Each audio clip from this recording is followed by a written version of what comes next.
Me Me too. too. Me too. Me too. Me too. Me too. Me too. If all the women who have been sexually harassed or assaulted wrote Me Too as a status, we might give people a sense of the magnitude of the problem. Were you on Facebook yesterday or this morning and noticed this was the status posted by a large chunk of women on your friends list? I woke up this morning to see that so many women posted this as their status the day before. Now, I didn't check social media yesterday and I had missed it, but I explained that and posted it to my Facebook as well. I think it's important to bring any awareness to the fact that it's happened to you too. So I copied and pasted it, and if you have been sexually harassed or assaulted, I really hope that you did too. My only problem with it is that it does clearly say women rather than person or people, because I do know that it's happened to men too. Maybe not as much, but it does happen. I think also that most of the stories I have heard of it happening to a man, the majority of the time it's another man doing it, but it still happens. I'm probably not as educated as I should be to talk about this subject, but that is, once again, just my opinion. This awareness is being fueled by the Harvey Weinstein scandal, and within Hollywood, a lot of women and men have also come forward about messed up things that have happened to them. I think that maybe it could happen more often in Hollywood to men, but my mind has been filled with thoughts of bullying and inappropriate things that happens to everyone, boys and girls, men and women, etc., etc. How did it make you feel to see the amount of people that this has affected? Did it make you mad, sad? I mean, like it should have. My first memory of sexual harassment, or assault, I guess it would have been called, was when I was 14 years old. Now, I have blocked out the majority of my life before the age of 14, but this is the first memory I do have of it, and I have many more after it, being in the industry that I've worked in, many more minor things, but this was probably the first really bad thing that happened. I was at a party at my friend's house. There were a few of us in a bedroom upstairs, and I really can't remember what happened, but everyone ran downstairs to see something. It was probably someone doing something stupid, I mean, as middle school age teens do. And this guy, his name was Matt, he grabbed my hand and said, "Hold on, I want to show you something." I didn't think anything of it in that moment, but before I knew it, he had me on my friend's bed and was trying to pull my jeans off of my body. I was lucky. One of the guys ran back upstairs. He had forgotten his lighter or something, and he burst in the door and was like, "Oh shit, sorry." And Matt jumped off of me. I jumped up, pulled my pants back up, and ran out of the bedroom. I went home right away. No one ever talked about this incident. I didn't talk about it. They didn't talk about it. And I didn't go to another party with that group of people for a very, very long time. I was a virgin when this happened, and I stayed a virgin for a few years after that, barely touching or allowing anyone to touch me. I can definitely say that it ruined a few things for me and inside of me. And it also stopped me from exploring sexually at that age, as most of my friends were doing, if not all of my friends. I am happy that I waited, but it makes me sad to think about the reason that I waited. If you're wondering what happened to Matt, the guy who tried to rape me, he's dead. I knew that he had died, but I never really cared to look into how. Thinking about all of this today, I did a little investigating, and I also reached out to an old friend of mine because I knew that he would know. He told me what happened. I looked up the news stories, and it's true. He got burned to death in his car. It is believed it was targeted and a gang-related incident. It's a pretty messed up way to die, but I couldn't help but think that it also said a lot for the person that he was, as messed up as that also feels to say. But something else that is messed up is the fact that I dismissed his actions for so many years, and so did others. He successfully raped other girls after this happened between us. And again, I had heard things but never stepped forward or told my story of him, because I didn't feel like it was really that important. And that is how so many people feel about their stories, that they aren't important. If you've been sexually harassed or assaulted, you should tell your story. It's about time that something more was done about this.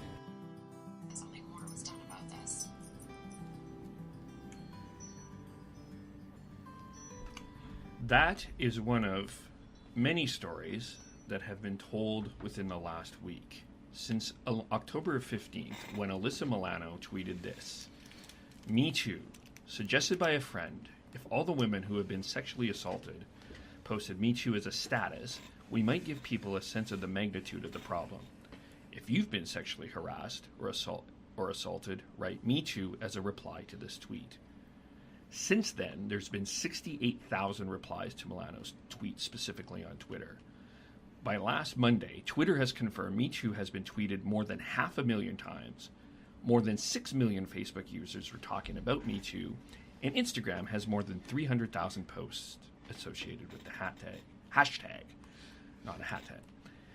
It's been opening the door for deeper conversations, thoughtful responses, and maybe some debate. But we do need more, much more. But what specifically? That is what we are here to find out. Welcome to Agree or Disagree, the podcast. This is Kevin Olenek. Today is the first of a 4-part series on this topic. And we are talking today really with I have a female panel, 2 people I deeply respect, and the girl that you heard on the video. And part 2, we will be talking about the online dating component with Casey Logan. But I would like to introduce you first to the 2 people I deeply respect and personally admire. I could have picked thousands of people, really. We could have filled this studio with... We probably could have filled the school with so many people that have this. Easily. Easily. That voice you heard, it is her first time ever on a podcast, so hopefully you're patient with her. That's Jenn Courtney. You've heard her online before. She's posted stuff. She's actually posted a lot of stuff on this. Hello. Hello. How are you? I'm well, thank you. How are you? Good. The second is, and first she was surprised that she's actually sitting in a studio with me on a podcast rather than an actual restaurant with noise in the background. True. Yes. That's Callie Readwin. Hello. Hi. How are you? I'm well. How are you? Good. And the person that you posted what you just heard is Alexis Hart. Hi. Hi. She comes from an unconventional background, taking care of herself from a very young age. Expressing herself through writing started as a hobby that is turning into a career. An advocate for mental health awareness, a Miley Cyrus fanatic, a Harry Potter enthusiast, lover of all doggos, cattos, pigos, goats, seals, etc., etc., etc. Her happy place is anywhere 30 meters deep in the Pacific Ocean. Hello. Correct. Hi. You told me that. So. That's my school bio that we are using. So yeah, that's me pretty much in a nutshell, kind of. Yeah. I guess. I just also want to be cognizant of a couple of things. We're not doing this on Facebook Live. We're not doing this with cameras and stuff because I really feel that this is going to be an emotional topic. So if you need to pause or you need to reflect or you need to stop, I understand. This is not an easy topic, and to be quite frank, I don't think any other podcast has approached this the way that we are about to. So I understand if you need to take a break. Sounds good. Cool. Yeah. And I say that to both my guests, and I say that to you as an audience. And I do have an agenda when we were talking a little bit more, but I think the best way to start is just simply let you guys react to what you heard. And I leave the floor. React to what I wrote, or like them reacting? Just to you guys, the just campaign go. Me Too. Yeah. Or just in general? Maybe I'll start with my first reactions to the Me Too campaign. And first, I think it was one of the few truly useful things that people were participating in online. I think there's a lot of keyboard warriors, so to speak, but I think that sharing this particular one was really important, and so that was the first piece. And the second piece was sort of the bubbling rage, really, that it brought forward, and in a couple of conversations between Jenn and Kevin, they can tell you the same thing. And the reason I felt rage was because of course Me Too. Of course. Every woman knows this. Every woman.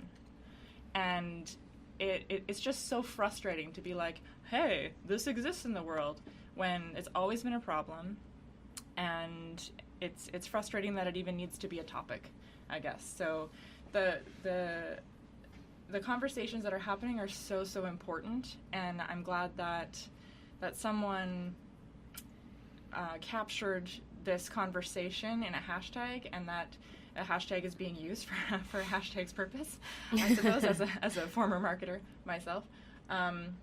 But it's both liberating and frustrating. It's frustrating that we need to state the obvious over and over again, and to me really illustrated how crappy of a job the world has done at listening, Yeah. period. Listening to women, listening to victims in general, and all of the things that came after that were sort of a compounding on that. Like, of course this is happening. So, yeah. I mean, that's not as eloquent as I had hoped, I suppose, but I think No. but I think it's just like, oh, okay, well, humans have DNA. Well, of course humans have DNA, you know. Yeah.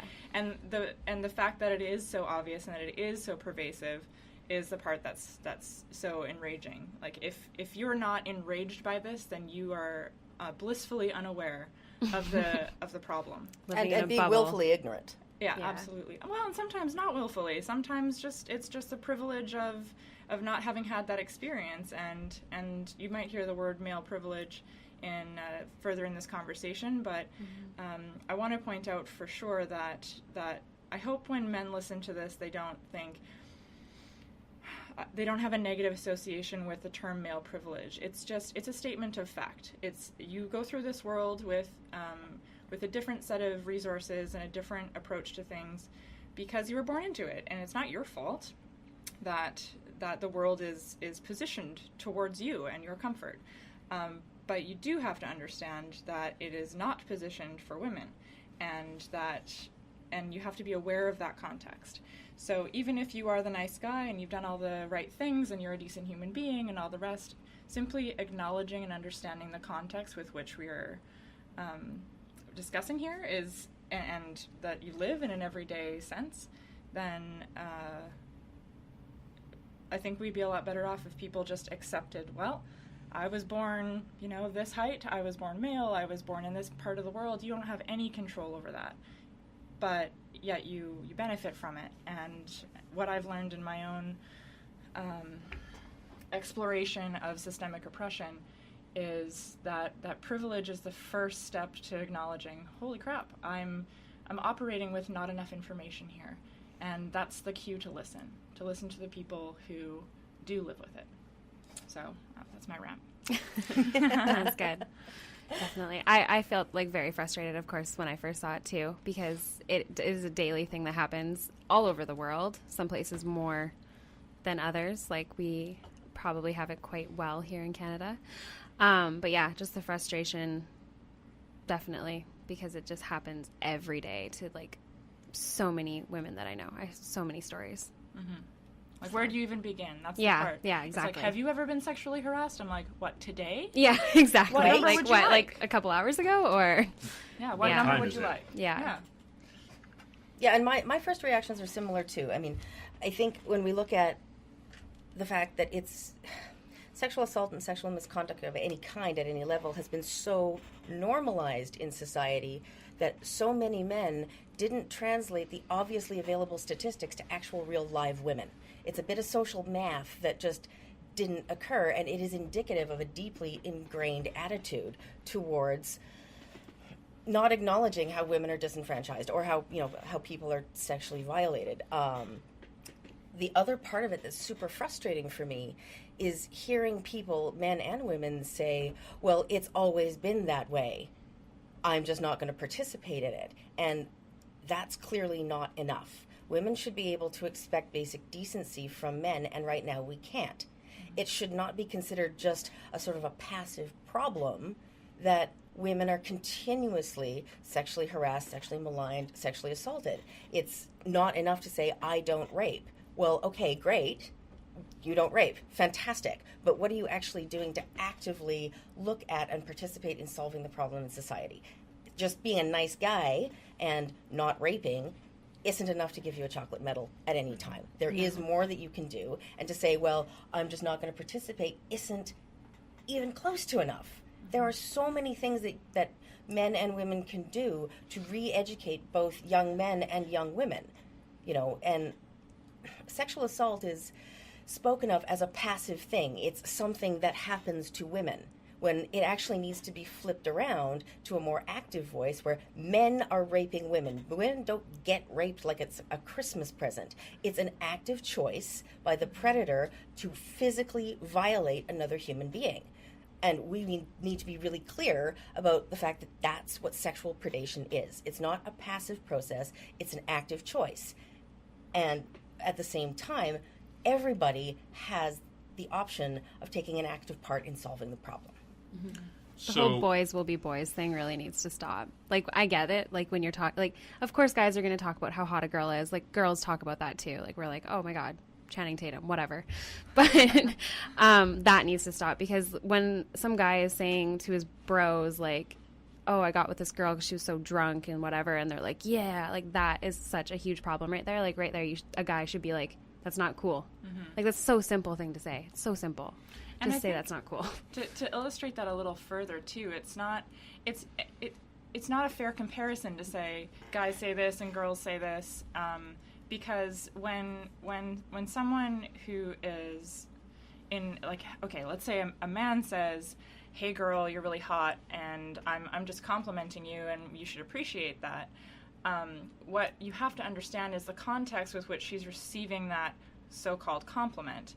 And in her personal experience, that has led to violence and negative experiences, most likely. So it's not the same as saying, well, I wish, I have plenty of male friends that will say, I really wish that that people would compliment me, or that wouldn't bother me if someone said, hey, you look sexy in that, or whatever. But it's not apples and apples here, because a woman complimenting a man is a compliment. A man complimenting a woman has to think, holy crap, am I in a safe place? Is this person going to stalk me? I've personally had 2 to 3 stalkers, actual stalkers, in my life. Me too. Leaving stuff in my car at my doorstep. Like, I didn't even know how they found out that I knew where I lived. Yep. Like, how did you figure that out? Just following me home from work, I'm assuming. But definitely. So as a man, you have to understand that you might not be a bad guy, but there have been so many experiences that particular woman has had before you.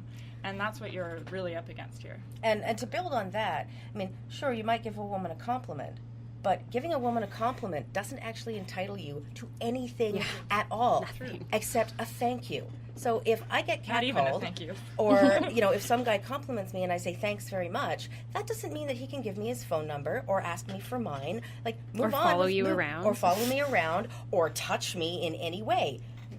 Thanks for the compliment. Have a nice day. That should be enough.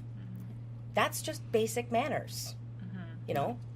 No thanks should never be responded to with, oh my God, you're such a bitch. No thanks means no thanks. Just because I'm not going to date you doesn't mean give you the right to abuse me. So that context is really important too. A compliment doesn't actually entitle you to anything at all. And if you're doing it with the intent of getting something in return, then it's not actually a compliment, it's a manipulation tool. 100%, And I'll add to that too, to the same line of thought that I was just talking about, is understanding that a woman's response to your advances is directly linked to her experiences and the experiences that all women have had. So if it bothers you that it's really hard to open up a conversation innocently in a bar or online dating or dating regular way or whatever, the reason that rejection is hard, the reason that a woman will generally not respond favorably to you, and the reason that dating has become so difficult is because a woman is assessing whether or not you are a direct threat to her. And the reason for that is other men. So really this is I feel like if you're a man and you're listening to this and you're understanding, well, but I'm a nice guy and I just want to talk to women, and how come I can't just go up to someone and buy her a drink and politely give her my number or whatever, and she can take it or not take it. And that would really change if male behavior changed. If you would, stop harassing and assaulting us, we would be more receptive right? to the nice people. And stop insisting that the exchange happens solely on your own terms. I mean, if you want to go up and talk to a woman, that's great, but don't think that just because you have approached her, that your expectation of how the conversation is going to go is how it's actually going to happen. It's actually a two-way exchange. Yeah. And it might not be a good time or place. Right? And yeah, I think that this whole issue, also going back to the Me Too, about the men speaking up about Me Too, I think it's really important for survivors to talk about what has happened to them and to make this a less daunting topic, a less taboo topic, because it does happen to everybody. But I would say that my personal opinion is that the conversations should start with women, and I think that men really need to listen, although I'm sure so many men have had terrible experiences. Understanding and listening to what's been going on with women, the more that we can become equal, the more it becomes easier for men to talk about things too. The more normal it is for men to express emotions and to come forward about being abused and so forth. So really the solution for everyone here is to fix this gendered problem first, because it spills into the other issues of toxic masculinity and feeling like as a man you can't, if something like that has happened to you, that you feel like you can't say something because that makes you less of a man, or all of those trapping ideas are coming from the same place. So we need to fight this together. Were you going to say something? No, I'm okay, good. So, I am, though. It's okay. Okay, go ahead. And Callie makes a really, really good point there, but there's a really, really huge difference between saying, well, it happens to everybody, as a way to shut down dialogue and shut down the women's voices and say, well, it happens to everybody, so shut up about it, we're not going to talk. And those men who are saying, yeah, it's happened to me too, as a way of sharing experiences and perhaps learning and, gaining some equality. But for women, especially in online conversation, it's really, really tricky to determine which men are actually sincerely saying, yes, it happens to men too, or which men are using that to, again, shut down dialogue, or who are hiding behind sort of a veneer of faux feminism, and aren't being sincere about their intent. So for women, it's really quite shark-infested waters to figure out who you can actually connect with, whether that's on social media or even in real life. So it's just as much of running a gamut as going through a bar or being on an online dating site. We have to be careful. Yeah. And the fact that we have to be careful is the problem. Yes. The very idea of, I don't know any woman that will walk in a dark area alone, unarmed, and not think about it. Yeah. Like, personally, you're shaking and looking around you at all times, and you're terrified. Typically, I might not be terrified because I'm a pretty ferocious creature. But it's true. But I just at the usually same carry a time, knife. I also know that if a predator wants to get me, there's not much I can do to stop that. And I think that's why we have to start small, with women. Right? I'm female. I mean, most of the time I don't walk down dark alleys anyway. Nobody should, No. Yeah. But at the same time, you do. You have to look out. You have to see who's under the lamppost. That guy that's walking towards you on the sidewalk, is he a predator? Is he going to do something douchey? Or is he going to be polite and say good evening, or possibly cross the street and walk on the other side of the street? Because some men realize that makes women feel safer. Yeah. I think but it's impossible to tell. I think that's part of it, too, is you have to kind of start with the women, because it does happen to us more. And I think the main reason it does is, like what you're saying, is because typically guys are a lot stronger than us. Like what happened to me, I couldn't fight him off. I was trying to, but he was stronger.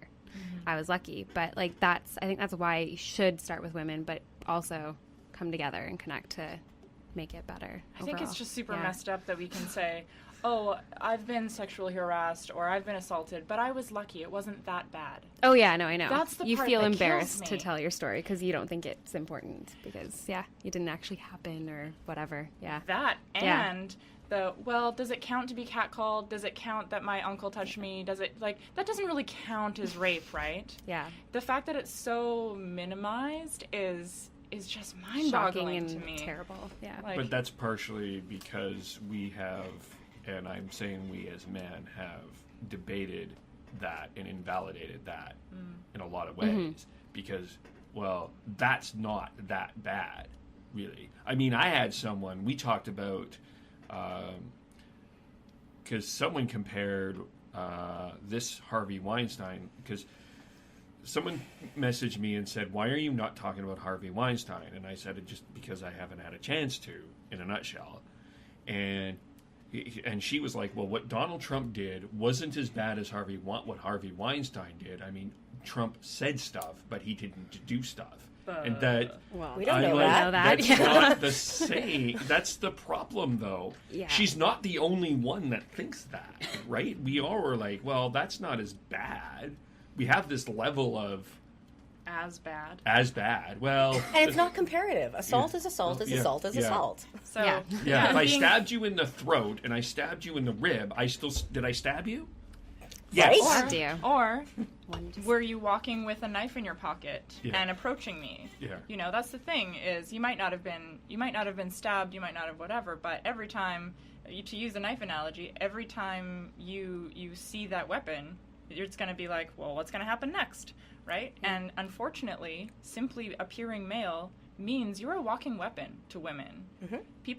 Women have to consider you that way, because if we don't, it's self-protective. You know, we have to. Because if a man attacks us, we are somehow responsible. Well, why didn't you see it coming? Why didn't you fight harder? Why were you this? Why we have to justify our existence in that situation and prove our virtue or our effort or et cetera. As if it has anything to do As with if it has anything Yeah. to do with the fact that we've been attacked, and it simply doesn't. Why were you wearing a low-cut shirt? That's my favorite. Why were you assaulting someone? Yeah. You know, Seriously. I posted this on Facebook. You know, sexual assault is the only crime on the books where the temptation to do it can be used as a legitimate legal defense for having committed the crime. That's crazy. It's ridiculous. Well, I couldn't help myself. Why not? Yeah. And there are, you know, in courts across America and in other parts of the world, that is actually a legitimate legal defense. And it's bullshit. Yeah. And I mean, not to this could be a big old rabbit hole, but I like to point out to my male friends that women have only been considered human Yeah. for like 100 years. Yeah. Yeah. Human, not even, equal rights. I mean, not the same as a dog, or lower, Or the couch. or the couch. It's as literally a piece of property for about 100 years, and to say, and to give you that sort of context, I mean, just think about that for a second. We're barely. I mean, we're fighting for our humanity. Truly, I mean. Okay, well, here's an example from my own real life experience. I'm 44. I'm a little older than my esteemed colleagues here on the panel. And I remember when my mom wanted to have a tubal ligation. This was in the late 1970s. She could not have that surgery without my father's signature and permission. Insane. And my father refused to give it to her for like 2 years. He would not sign because he wanted more children and my mother didn't. But a woman could not have surgery without her husband's permission. When my parents split up, my mother was nearly rendered homeless because landlords could legitimately refuse to rent an apartment to a divorced woman because she shouldn't have left her marriage in the first place. So this kind of sexism has been I've seen a huge progression just in my short lifetime. I mean, that exact example, I looked into tubal ligation for myself, and I was turned down by 4 doctors. 4. Wow. Even though I have a medical condition that it actually causes, I have issues with the reproductive system, and even though I had those issues, even though those issues may have caused me to be in pain or to be sterile or a number of other things, they said no because I hadn't had babies yet, and it was just. It's maddening as a woman to be consistently told over and over again in these little ways every day that you're not allowed to make your own decisions. Yeah. Your opinion doesn't matter, even if you sign a waiver. I offered because they were worried about people changing their minds. Well, 26% of women change their minds. Well, that means 74% of women don't. Yeah. I was married when I was having that conversation with myself and my now ex-husband, who's a very dear friend, we decided not to have children because I also have reproductive issues that would make it very dangerous for me to be pregnant. And again, 4 doctors it took before I was granted my surgery. My doctor has been stopping and stalling me from getting a breast reduction for like 4 years.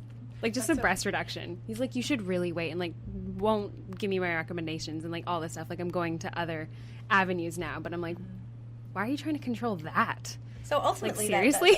that assault on women's actual, even physical sovereignty is ingrained systemically in our society. Yeah, that's how it ties in. Go ahead. No, you go ahead. You talk. I'm here to listen. I just hit record.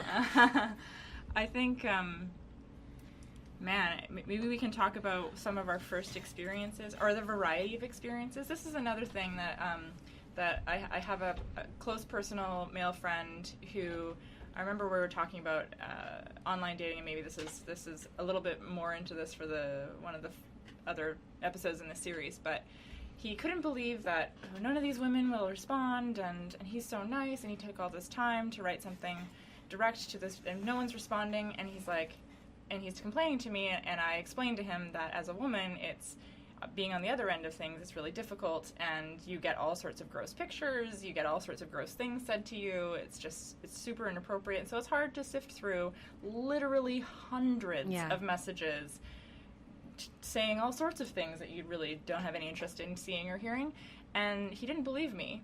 So he created, he created a profile, asked a female friend to use a photo, a couple of her photos, and experienced it for one day. He said after one day he had to delete the account because he was so deeply disgusted with what other men were doing. It's overwhelming and horrible. And it just illustrated to me that truly men just don't know. They don't know the severity. They don't know the depth to which we really experience this on a day-to-day basis. It's not just like, the hot construction workers on the street whistling it as you go by. Like that's one of many, many things. Yeah, and they think it's just that one thing, but it's like we just had that 5 seconds ago from someone else, and then 10 seconds before that. So it's you mentioned, Alexis, that you were at the club last night, and I was sitting there thinking about the amount of amazing behavior from gentlemen trying to dance with women. Oh my God, I watched this guy get kicked out last night, and he like went from woman to woman to woman to woman all night long. I was sober working an event, and so I just watched everything unfold. It was amazing. I have to wonder. I find it bewildering that we as a society have gotten to a place where it is an acceptable hello to send a picture of your penis. Unsolicited dick pics, my favorite. Like that's never worked for anybody. Or, in a club, when did it become appropriate to anonymously grind your crotch against a stranger's leg? We don't let dogs do that. Or like try to kiss you in front of your friends, like as a group, like you don't even know this person. Like, why are you... Even things like touching someone on the bus, or and sometimes it's by accident. Like honestly, sometimes these things happen, and what you need to say is, "Oh, so very sorry," and that's all.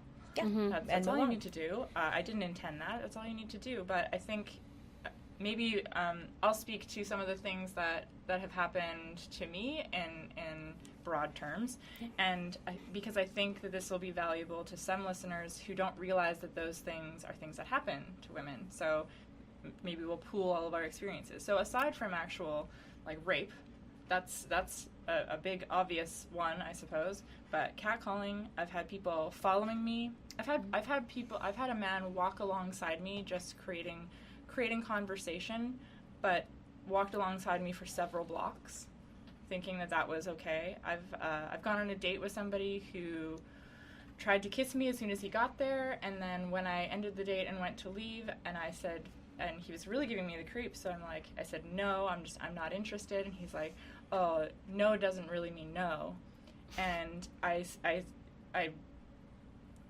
freezed. I totally froze, and I was just so shocked that someone would actually say that to my face, and I said, no means no. Are you fucking serious? I don't know if we can swear on this, but there's a button I can say explicit. You content. can bleep us out or something too. And I yelled. Why are we worried about If someone is going to be worried about the F word and every other thing that is being said here, Yeah, no kidding. like, True grow up. Like, seriously, right? Yeah, that's fair. And I said, seriously? And I walked the other direction, and I was shaking because I had to look back to see if he was following me. Yeah. You always have to look back. Mm-hmm. People waiting for you outside your place of work, regulars. If you work in the service industry, you have to tread that fine line between good customer service, flirtation, and professionalism, because it's expected in some way. I've had people ask me when I worked at a door if I was tight. Jesus. Just Wow. walked in, paid their cover, and asked if I was tight. I've had, I don't know, endless "Hey baby girls, could you just go do this for me?" expectation of service in various ways. Let's keep adding on to this. Okay. Wow. Well, aside from, I'm not actually bothered by catcalling. I just, I'll either say, yeah, have a nice day and walk on. I've never had any really truly vulgar experiences. I mean, I've heard some vulgar things, but at the same time, like I said, I just kind walk of brush on. them off, right? But I know for a lot of women, catcalling is really uncomfortable. So there's catcalling. I had a guy in Thailand follow me through a series of laneways, and I didn't realize he was following me at first, except that I kept changing my route, and he kept following me. And I turned around and I looked him right in the eye. I said, "What do you want?" And he went away. But I had to turn around and be quite aggressive with him. There's, I've had, I won't get into the horrifying details, but sexual assault from men has started for me about the age of 13, when an adult cornered me behind the bleachers at my school. Oh yeah, being cornered. I've been trapped in a room before. Yeah. When I was 14, a boy tried to trap me in his house. He wouldn't let me out. I have been violently sexually assaulted. I have had a family member attempt, not successfully. I have, there's varying levels of just total sexual misconduct. Not all of it was extremely violent, but it was still wrong, and very much an assault. You don't have the right to touch me intimately without my absolute permission, ever. And that's no longer a rule that anybody respects. One of the things I find quite interesting just about dialogue between men and women. My mother was a sexual health educator for a long period of time. We're lucky to have and you a here. sexual health counselor. So there was no shaming or sex weirdness in my family, at all, which is remarkable because I come from an Irish-Italian Catholic family. Very remarkable. But at the same time, because that happened in my household, conversations about sexual health were as common as pass the salt. So when I got into my early adulthood and started interacting with, my peers, I could speak about sex and sexual health in, a very matter-of-fact way. And I was getting all this unwanted male attention. And I did not understand what was going on until a friend of mine sat me down and said, "Jen, if you're talking about blowjobs or sex or in front of a lot of us, we think you're hinting that you might want to do that with us." And I'm thinking, what? Really? We're all can't we just have a adults here. We've conversation? been learning about reproductive health since we were 12. Why are we not grown up enough to have just a conversation about sex without it being taken as an offer? Yeah. It's a subject that affects all of us, and yet a certain segment of the population, both men and women, simply can't talk about reproductive health without making it somehow a sexual interaction when it's not. It make it tense for one reason or another. Yeah, definitely. My next. You're You guys next. want me to talk about my? I think I've worked in the industry for so long. I started as a hostess at 12 or 13, and I've worked in clubs and bars and stuff. So I think I'm very, very. I don't notice it. It goes over my head so much that I can't even think of those tiny little instances. It's just the big ones that really stick out to me. And I don't even get me started about Thailand, because I almost died numerous times. I had a guy chase me down an alley and got help from these random other kids that helped hide me in an alley. I've had and trouble experiences with other I've had women a lot of bad ones over traveling and stuff. Traveling alone, which I asked for it apparently, but it happens. And I even had a woman come up to me telling me I wasn't safe, and she went out of her way for 2 hours to make sure I got somewhere safely. So there's amazing people out there. I think also the thing that bothers me a lot here, that I hear so many stories from my girlfriends and things that have happened to me so many times, is on the bus at night. Even if you're not wearing provocative clothing, but like I've been wearing like giant baggy sweaters, and I will have a guy come and like put his hands on my seat and try and talk to me and won't leave me alone. We'll get off the bus. Even if I'm far away from a stop, I'll get off and try to get away from them. They'll follow. And I just read a story about a girlfriend that I used to work with that same thing happens to her. I don't know if maybe it's the same guy who just does this to women in Vancouver, but same thing happened to her, and she asked for someone to walk with her, and he ended up leaving her alone. But it happens so often, getting followed and talked to and touched, and it's just the personal space thing. I was thinking this morning in advance of this about the little things that we don't really notice that point to the bigger issue here. One of which was the safe walks at night. Why is there a need for that? Yeah. Why do we all know what a rape whistle is? Why do we feel the need to have a knife on us at all times? There are things that we just accept as, oh, well, that would be a useful thing. Like there was a really innovative designer that designed a pair of rape-proof underwear. Yep. Yeah. That exists. Also, people buy them. Yeah. There's a market for that. There's a need for that. Mm-hmm. That is a problem. Like, yeah, wow. It's enough of a problem that people can truly capitalize on it. Yeah. Which is a little... Yeah, the demand is so high. Yeah. Mm-hmm.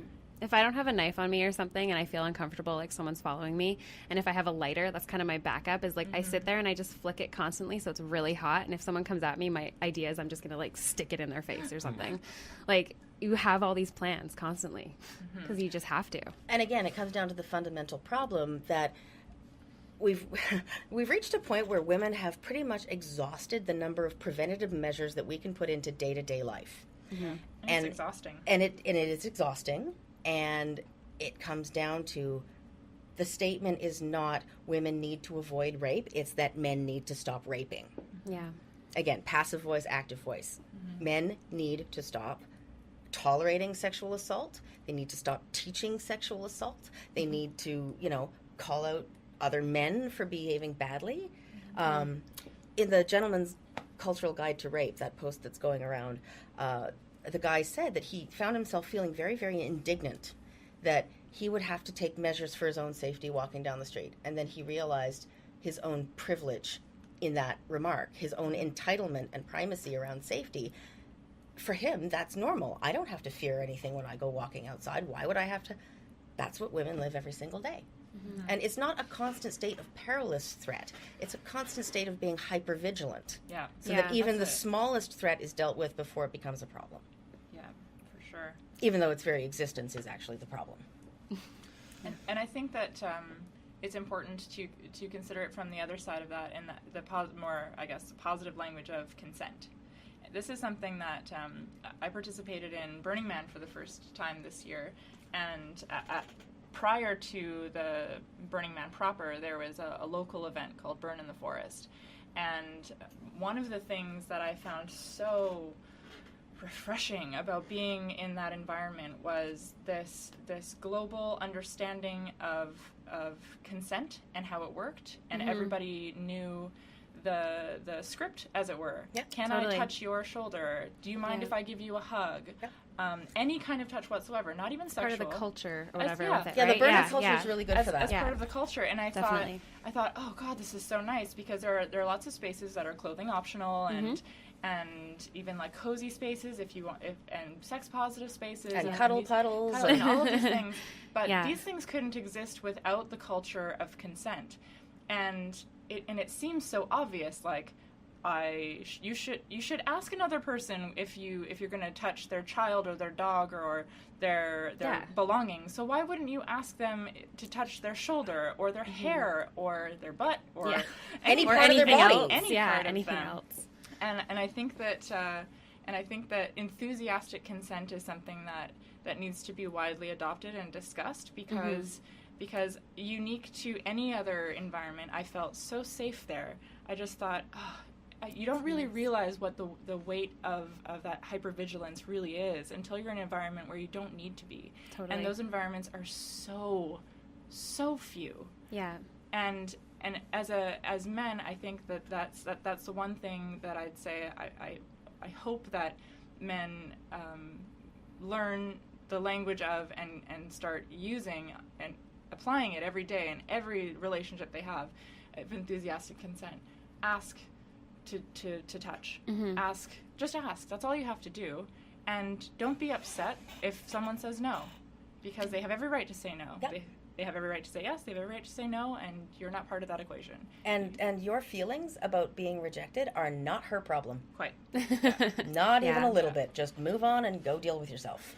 Because if we could recreate that environment, I would feel much safer, and frankly, I would respond to a lot more people who are interested in a bar situation if I knew that every person who is going to touch me or going to ask for a favor or whatever would ask. Right. Yeah. Just ask. That's all you need to do. And that includes relationships. And what's one of the stories that I felt is worth sharing is I think a lot of women have been in this circumstance and it feels icky, but you just don't know what to call it, where I had one of my first long-term relationships. I remember we were living together and the topic of sex got frustrating because I was working like 3 jobs and I was just exhausted. And he's like, well, you don't want to anymore, and feeling like you owe your partner sex. Yeah. That's a big thing.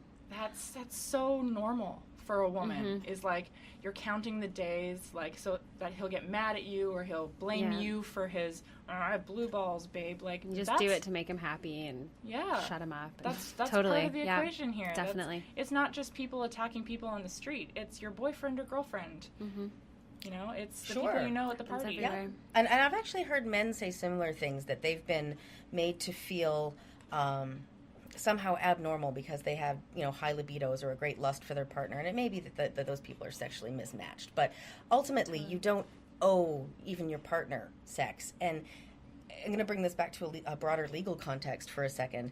It was only, I think, like in the late, say mid-'80s to mid-'90s, I can't remember exactly when it was, that spousal rape actually became a crime.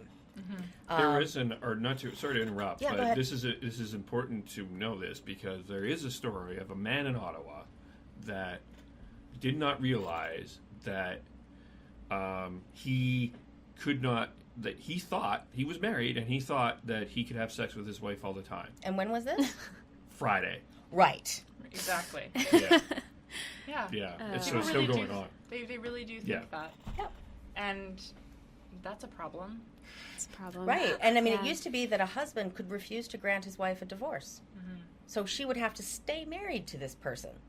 And endure it. And endure it. And I mean, if she left, again, she probably couldn't get an apartment. Or certainly in the 70s or 80s, early 80s, women couldn't get bank accounts without their husband's signatures.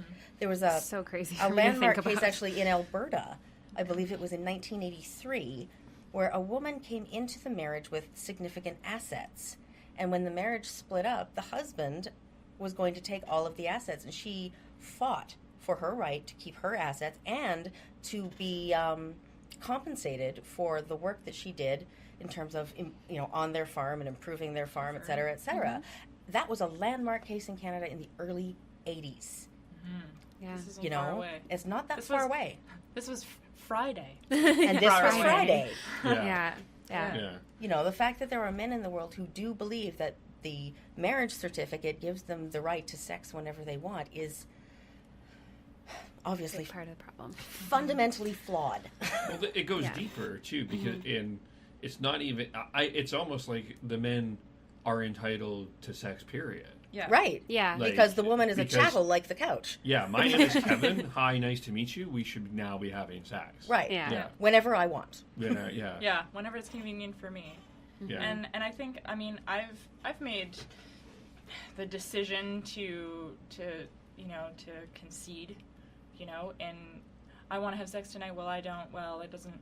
But babe, men don't think that. Like good, decent men think that doesn't really happen. But but I gotta get my rocks off, man. Like, that really does happen in many relationships.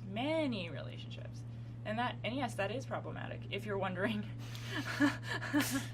When I was much younger, when I was around in my early 20s, one of the issues that was going around was, whether or not you could wake your partner up with sex, in the middle of the night. If you were feeling like, like you wanted some, you could just go ahead and have sex with your partner. Nobody considered that the woman who is sleeping cannot actually consent to sex. Right, because you're asleep. Yeah, because you're asleep. You're not conscious.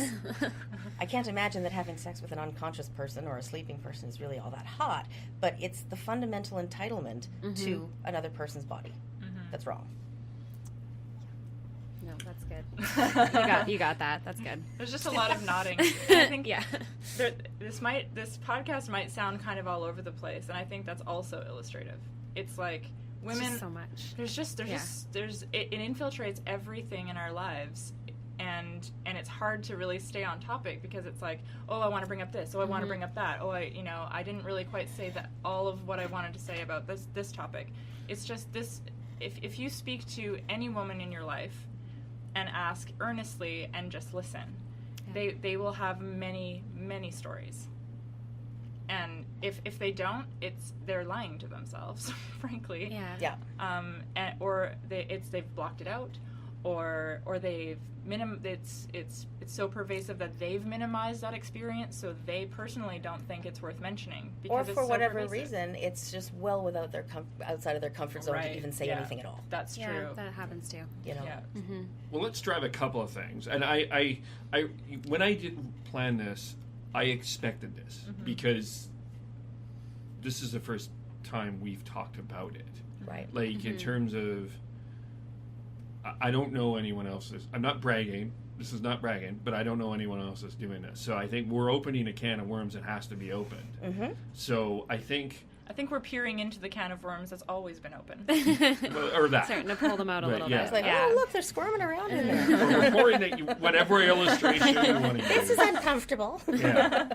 Whatever illustration you want to use, it is what it is. Mm-hmm. But there's a couple of areas I do want to.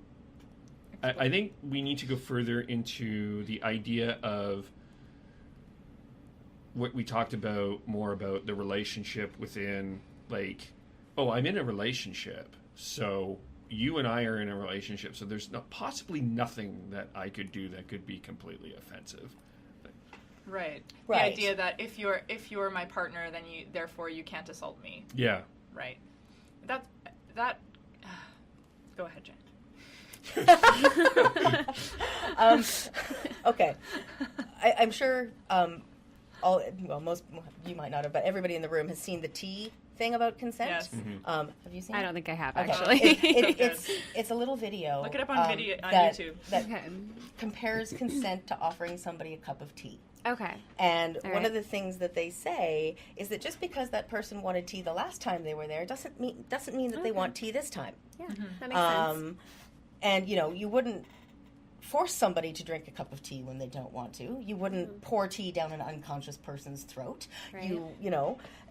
And it's such a simple metaphor, but it's so absolutely effective. And just because you liked tea with milk and sugar last time doesn't mean that you want it this time that way. Right? Yeah, exactly. There you go. Take that how you want it. And I mean, let's be frank. That can be in a relationship, in an intimacy context. That comes down to, like, perhaps the kind of sex. Oh, well, you liked anal sex last week. Why don't you want it today? Or we did it yesterday. Why don't you want it now? Right. Yeah. Exactly. Mm-hmm. So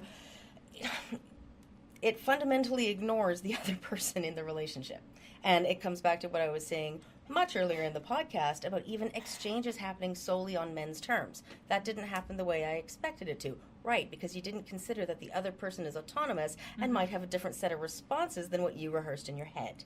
Yeah. So it's... And often it's not intentionally that way. No, there's no malice in it. And it's just that that's how it's been set up. So if you feel like... If you're feeling defensive listening to this, I would ask you to ask yourself why. Yeah.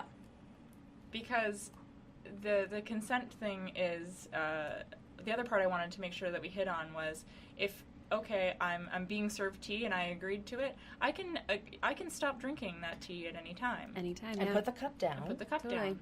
Maybe I am not feeling well all of a sudden, and I would like to put it down. That's the other part that I found a real struggle for me personally was, I know it sounds crazy to say this out loud, but to say yes to a sex act and then feel comfortable enough to say, like, no thanks, I don't want to do this anymore, or this is not the type of thing that I want. I want this rather than that.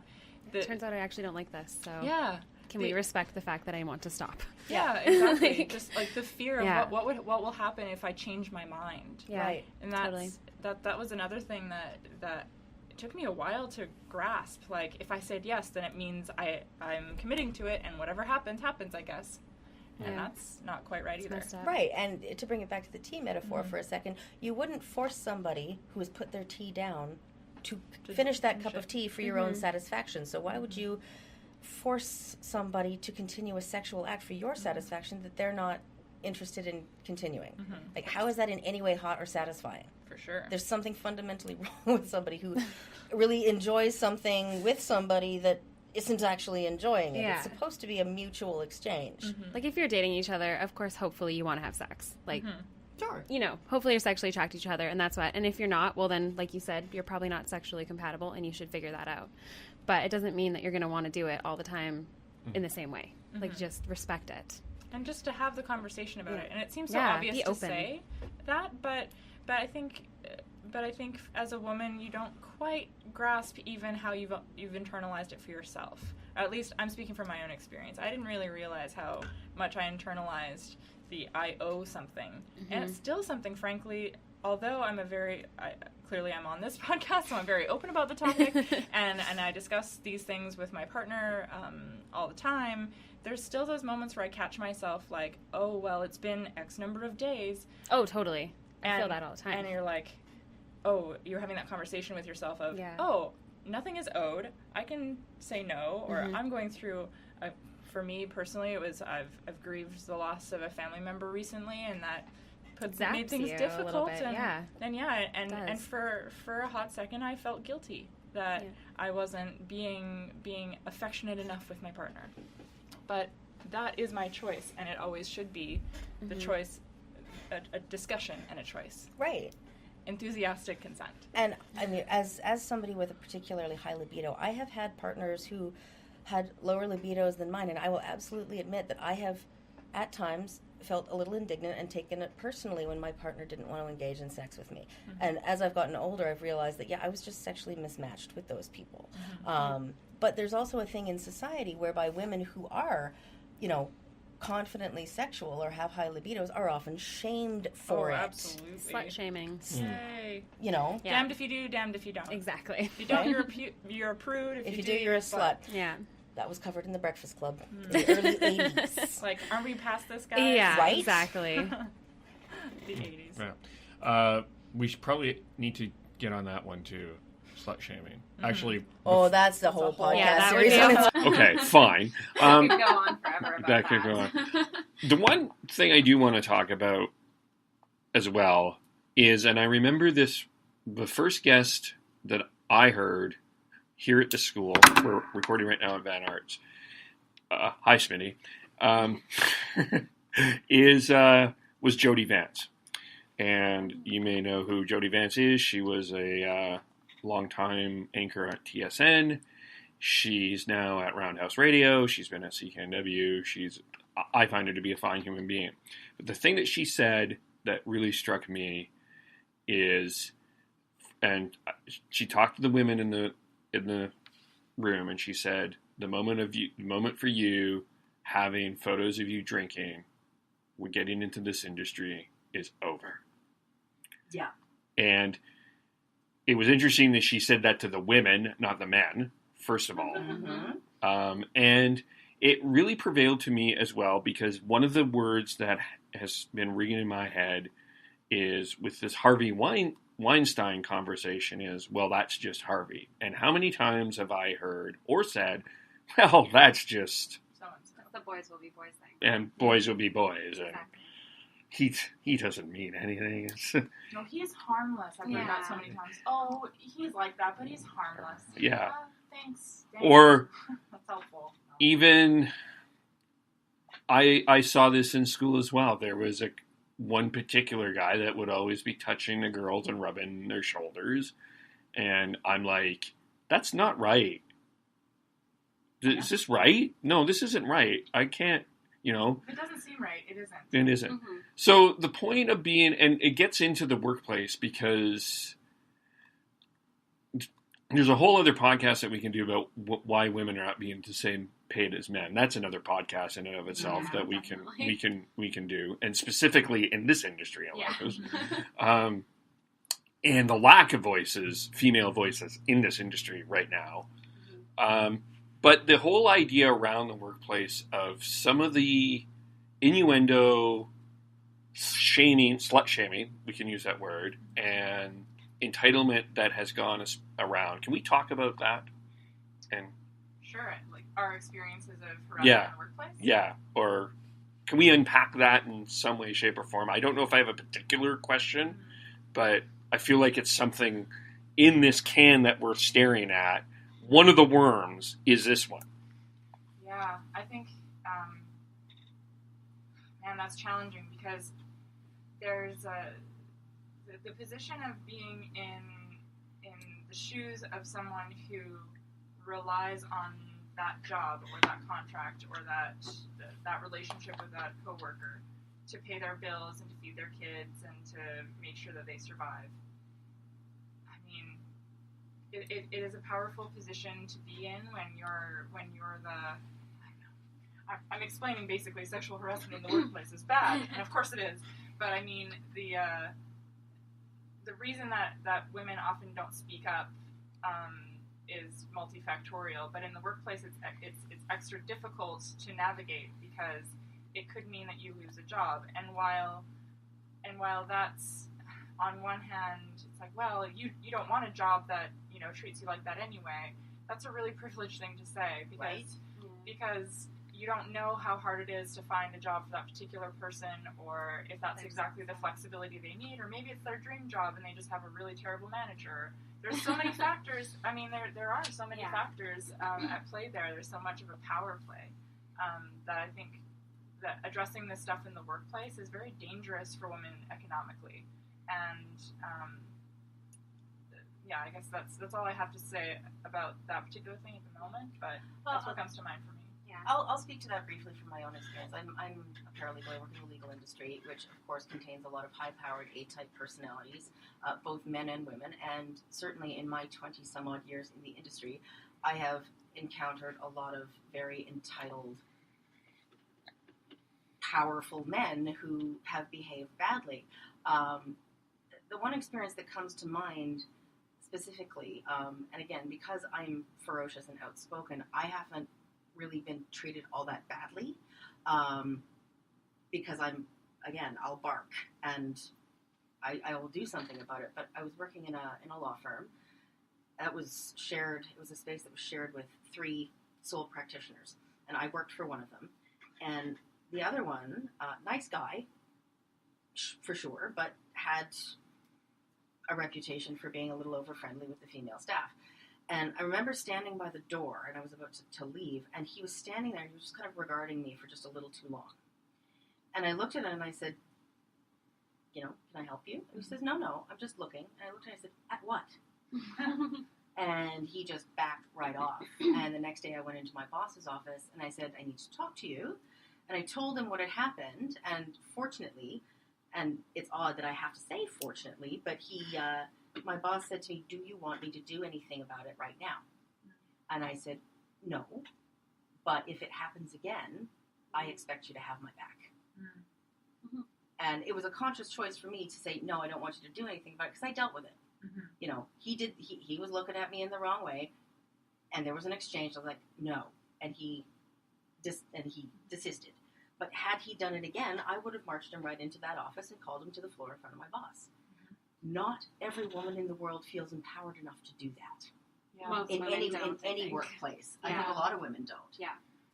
You're tossing in your head do I say something and possibly screw up my relationships with HR, the person who did it, et cetera, et cetera? I mean, there's the whole social and economic fallout of that. Or do I suck it up this one time? But the thing is, how many times do you just, quote-unquote, suck it up? Well, and the Harvey Weinstein thing is what fueled a lot of this, right? And if you think about it in that sense, the reason that it did was because in Hollywood, all those people that it's happened to were terrified of not making it. Yeah. They didn't want to speak out about it because they didn't want to lose their chance of being a star, getting work. Like, they thought that they would never get work again if they spoke out about it. It's very similar. Like, that's what fueled all of this, and it happens to everyone every day in their different jobs as well. You know? Right, and it's not that industry. It's all industry. It's all industries, yeah. Like, literally every single one. Like, any job I've ever had, I could probably give you a little example of it, you know? Yeah. From a Starbucks barista to I've also worked in law firms, and my God. Yeah. And nightclubs and, you know, everything. Everything. Likewise, I've worked everywhere from solopreneur with an assistant kind of thing with my own company to multinationals. Yeah. And nonprofits. Every type of business, every type of organization, mom and pop shop, corporate job alike. Right. And what I find interesting about some of the response I see to the Harvey Weinstein scandal is how many women are coming out and saying, well, she chose to do that as part of her career advancement. She prostituted herself for her Hollywood Walk of Fame star. It's like, seriously? Sex should always be a choice, not a resume requirement. And also, can we that's not support rocket each other? science, right? Come on. It again, to me, further illustrates the problem of it. Women, this is so much part of the system that women are accepting this current state as just normal. Yeah.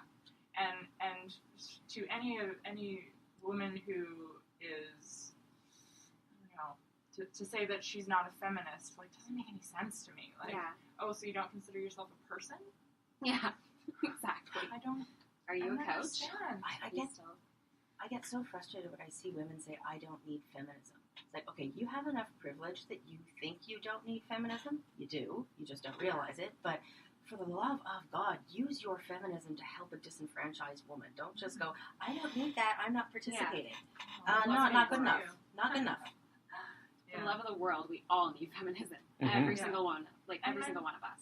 I'm glad that we're going down this track because men need it too. Exactly. And the reason that men need it too is because you are held to standards that don't make sense too. Yeah. You're held to a standard of what is it to be a man, and if you're a strong man, then you don't have these bad experiences. You've never been raped. You've never have had a bad experience sexually. You've, suck it up, princess.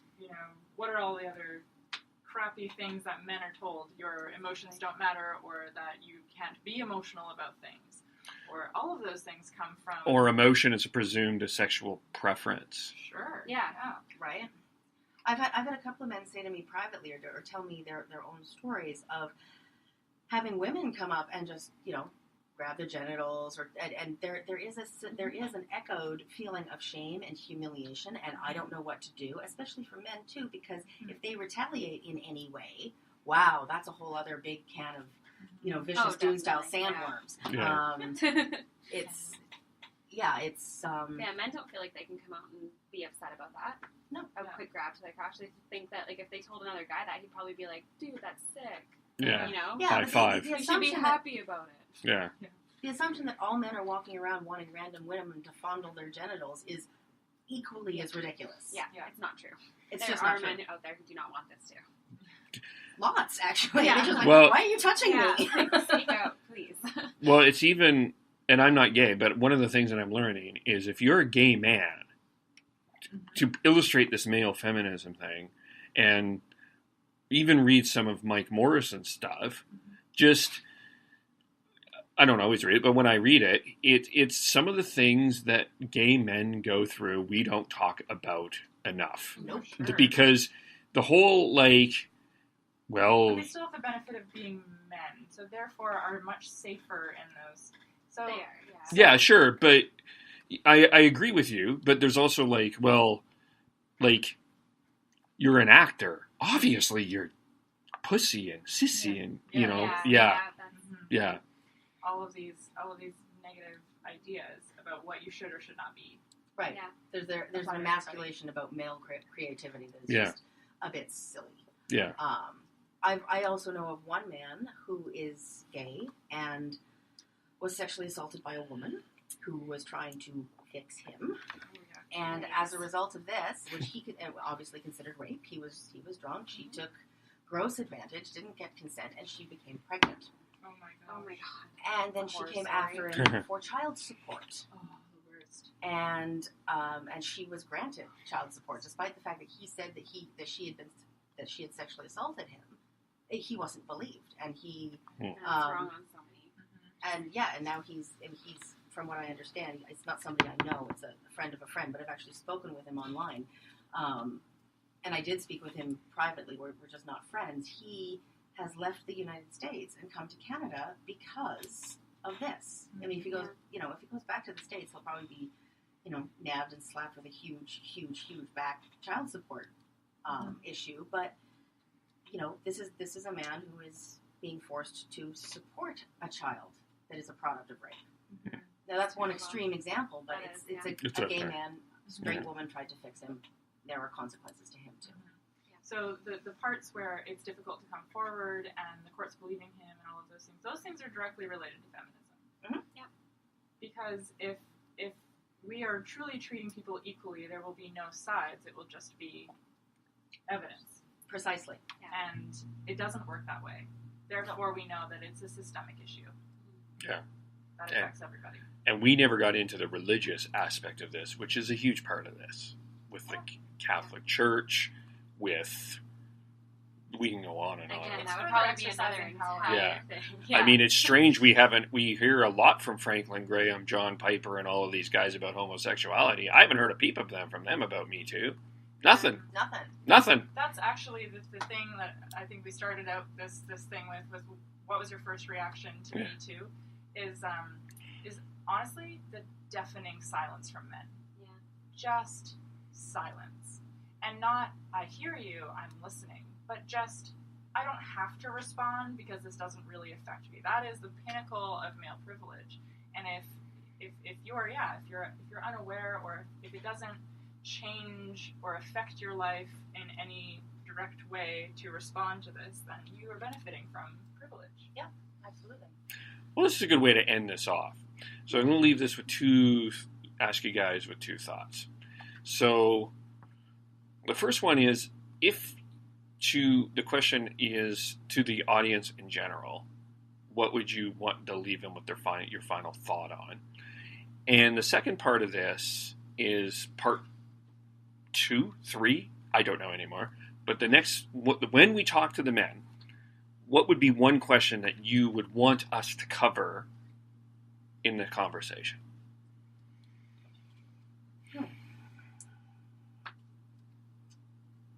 Biggest thing for me is, like, if you are a man listening to this, and, like, the first step is just to, if you think it's wrong, just say it. Stop doing the whole, that's awesome and cool. That would be a really easy starting point. Simple. As difficult as it may be, it's more difficult being the person on the other side of it. Yeah. Like, if you think it's difficult to say, hey man, it's not cool that you catcalled that girl, think about all the experience that girl has had that led up to that, and it'll be a little easier. Okay, so I guess my closing thoughts would be, first of all, the evil that you pass by is the evil you tolerate. That's where you set your standard. What you pass by is what you would tolerate or agree with, and there's a whole lot of that. But fundamentally, the question I'd like to have answered from men, it's kind of a two-part question, is A, what are you actively doing within your own gender group to combat this? And B, if the answer is nothing, why do you feel that there is nothing for you to do? Perfect. Yeah. I think if I were to ask the male population to do something, is to just listen. Talk to the women in your life and don't interrupt them, don't talk over them, don't say me too, don't, just for the first little while, just listen. Because you'd be surprised how many women, and I will bet that every single woman you know has had some sort of experience, and this is actually my partner's idea because he did this when dating, and decided, you know what, I don't think I understand this, and asked every woman in his life, you know, have you had an experience of harassment or assault? Yeah. And he was horrified by what he heard. But if it helps you to contextualize what we're talking about today, I would just ask that just listen to the women around you and ask yourself, if you don't believe them or if you think it's not important, ask yourself why. And if it makes you uncomfortable, start with someone that you feel comfortable with. And like once you really start talking about it and hearing it and realizing what's happening, I think it makes it a lot easier to have that conversation. Yeah. Okay. We will thank you guys for coming on. Pleasure, of course. And I hope this was a very informative conversation. I hope this made sense. Yeah. Listen to it later. Listen to it later. Well, you know what? I think maybe if it does or it doesn't, one of my goals is you can look back on this in some ways in a year and go, I'm like, wow, we either have made progress from this, or why the hell are we still in this same position? Totally. Or someone else is saying, okay, we can take from this and move this way. So I appreciate you. So it's a step. It's a step. Yeah.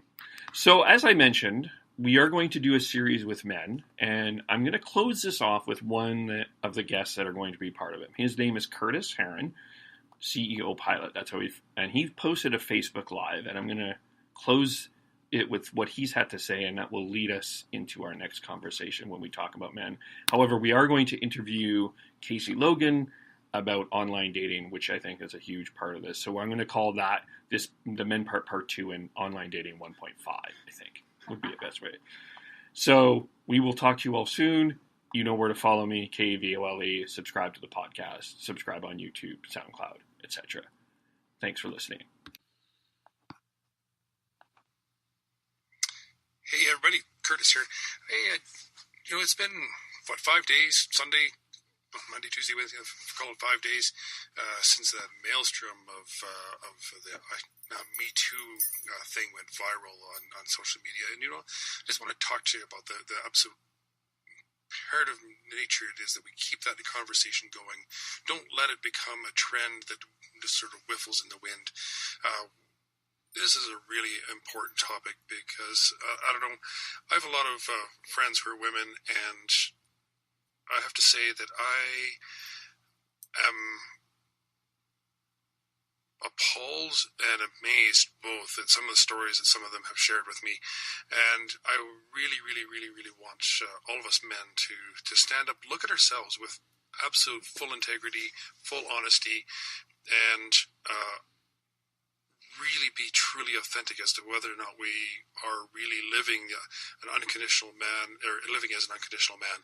It is unbelievable to me. Even small things have huge impacts on women in our lives, and it actually resonates through a lot of their lives. And I mean, as a man myself, there are things that I've experienced that men have done, and I, as a result of some of the stories I've heard, I've started to think differently about my own experiences as well, and I, not to the same extent, not doing the same thing, but I think I can relate a little bit, and it's changed the way I've looked at things. So let's keep this conversation going. Let's keep being better as men. Let's keep working hard to understand how important we are in this world, and more importantly, let's as men, let's live up to some of the standards that the women in our lives are actually setting for us. They're setting the stage. I mean, women empowerment movement has been going for some odd 30, some odd 40, 50 years now. I'm in awe of the supportive nature that the women have created, the groups, the community they built for themselves. And we don't have that as men, not nearly to the same extent that we really could have. I know a lot of men are so-called lone wolves, but hey, we're people, we're humans, we have emotions just the same as men do, or as women do. And I think about, just talking to a few men and whatnot, I think to a large degree we've been taught to avoid our emotions, less anger. We're allowed to have anger, curse and swear as much as we want, and throw things around and get angry. We're allowed to do that. It's just a type of emotion. But let's talk about some of the other emotions as well, and let's not be afraid of those ourselves. Let's lean into whatever emotions we have and share them and learn from it and listen to the women that are in our lives. I mean, truly listen, not with your ears, with your entire body, with your entire presence. Don't get defensive. Just simply experience what they've experienced, and maybe we can become better ourselves. So let's work really hard to become less conditional as men and become more unconditional men.